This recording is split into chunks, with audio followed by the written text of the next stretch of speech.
अगर शहद की मक्खियां गुम हो जाएं तो क्या होगा? जरा तसव्वुर करें एक ऐसी दुनिया का जहां शहद की मक्खियों की मधुर गुनगुनाहट हमेशा के लिए खामोश हो जाए। ना मीठी शहद हो, ना फूलों से फल बने। हमारे माहौलियाती निज़ाम के ये पोशीदा मामार गायब हो जाएं। अगर शहद की मक्खियां खत्म हो जाएं तो हमारे खाने, हमारी ज़मीन और खुद इंसानियत का क्या होगा? तैयारी करें क्योंकि हम एक कहानी में दाखिल हो रहे हैं कुदरत के इन छोटे हीरोज़ की और उनकी मुमकिना मादूमी के पुरअसरार नताइज की।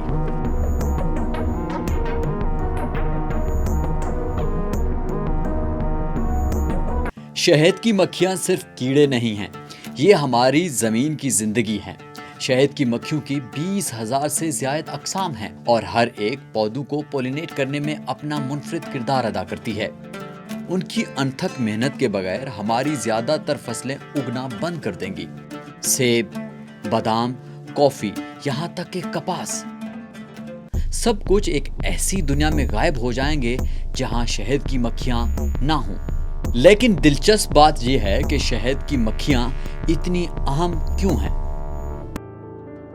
शहद की मक्खियाँ पॉलिनेटर हैं। उनके जिस्म कुदरती तौर पर पोलन एक जगह से दूसरी जगह मुंतकिल करने के लिए बनाए गए हैं, जो पौधों की अफजाइश को यकीनी बनाते हैं।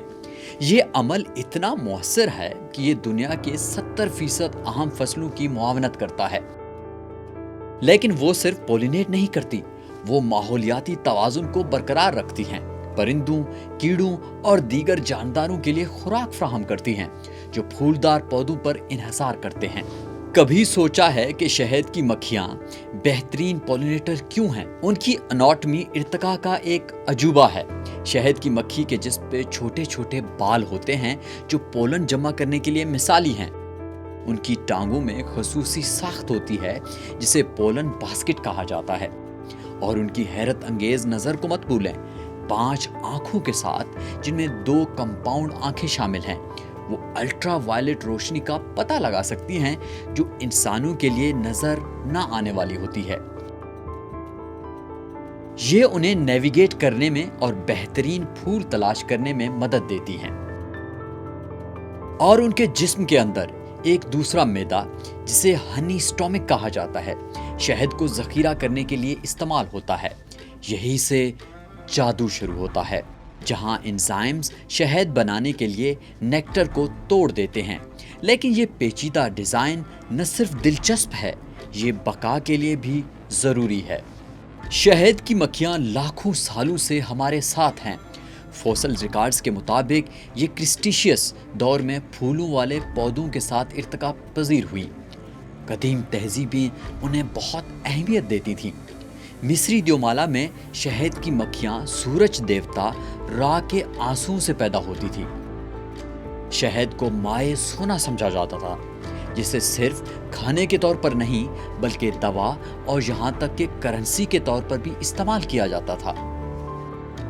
लेकिन आज के दौर में उनकी अहमियत मजीद बढ़ गई है और जदीद ज़राअत बड़े पैमाने पर पोलिनेशन के लिए शहद की मक्खियों पर इन्हिसार करती है। अंदाज़ा है कि शहद की मक्खियाँ आलमी मईशतों में सालाना $200 बिलियन का हिस्सा डालती हैं, फिर भी उनका वजूद खतरे में है। हालिया बरसों में शहद की मक्खियों की आबादी में तेजी से कमी वाक़ई हो रही है। 2000 की दहाई के अवाइल में एक रुझान सामने आया जिसे कॉलोनी क्लैप्स डिसऑर्डर या CCD कहा गया। पूरे जत्थे गायब हो गए और मलका मक्खी मरने के लिए छोड़ दी गई। इसका मुजरिम कौन था? कीड़ेमार अद्वियात, मौसमियाती तब्दीलियां और मोहलिक पैरासाइट्स का जानलेवा इम्तजाज। ये पैरासाइट्स मक्खियों को कमजोर कर देते हैं, उन्हें बीमारी का शिकार बना देते हैं। इसी दौरान कीड़े मार अद्वियात उनके आसाबी निज़ाम को मुतासिर करती हैं, उनकी चारा तलाश करने और नेविगेट करने की सलाहियत को कमजोर कर देती हैं। ये उन मेहनती कारकुनों के लिए मौत के बराबर जैसा है। तो अगर शहद की मक्खियां खत्म हो जाएं तो क्या होगा? असरात तबाहकुन हो गए।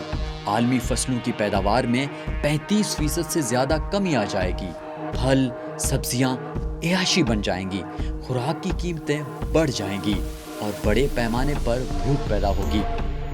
یہ پودوں پر انحصار کرنے والی جنگلی حیات میں کمی لائے گی، جس سے ماحولیاتی نظام میں ایک ڈومینو اثر شروع ہوگا۔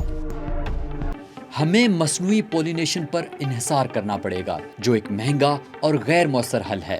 کچھ ممالک جیسے چین پہلے ہی مکھیوں کی آبادی میں کمی کی وجہ سے ہاتھ سے پولینیٹ کرتے ہیں، لیکن کیا ہم واقعی فطرت کے کمال کو انسانی ذہانت سے بدل سکتے ہیں؟